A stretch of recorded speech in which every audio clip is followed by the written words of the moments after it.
How to fix Rainbow Six Siege not launching or not working in your device. For this first step, you need to restart your device. After restart, open up Steam, click Library option, click Game, right click it, click Properties, and click Install File, click Verify Integrity of the game file, and wait for some times.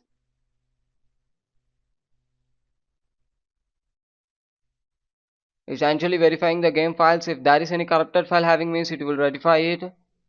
So be patient. Once it's completed 100%, it will throw up the message successfully verified. After move on with next step. Close it and come to next step. Search for device manager. Click display adapters and check the display adapters. Depends on the device, it may vary. So you can update by using this method or else go to the official website of the drivers, download and install the latest version. Once complete, after close it and come to next step. Click settings, click app settings, click install app, scroll down and search for Microsoft Visual C++. Scroll down and check.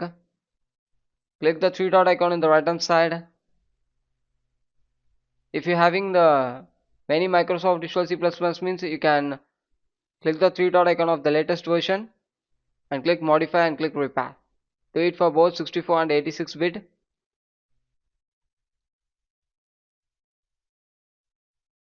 After completing, close it and search for Windows Defender Firewall. Click it. Click allow an app in the left hand side. Click change settings, scroll down and search for Rainbow Six Siege and Steam. Make sure you should enable in both private and public. If it's not enabled means you can enable it. If the application itself not having means you need to click allow another app in the bottom side. Click browse and you need to add it. After adding, you need to enable both private and public and click OK in the bottom side and come to next step. Search for command prompt.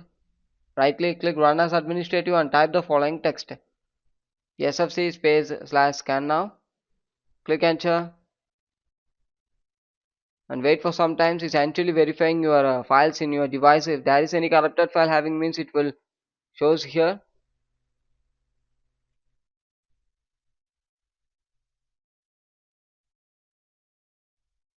There is no corrupted file available. After exit it and the last and final step, click settings, click Windows Update and make your Windows up to date. If there is any download or installation pending having means you need to download and install it.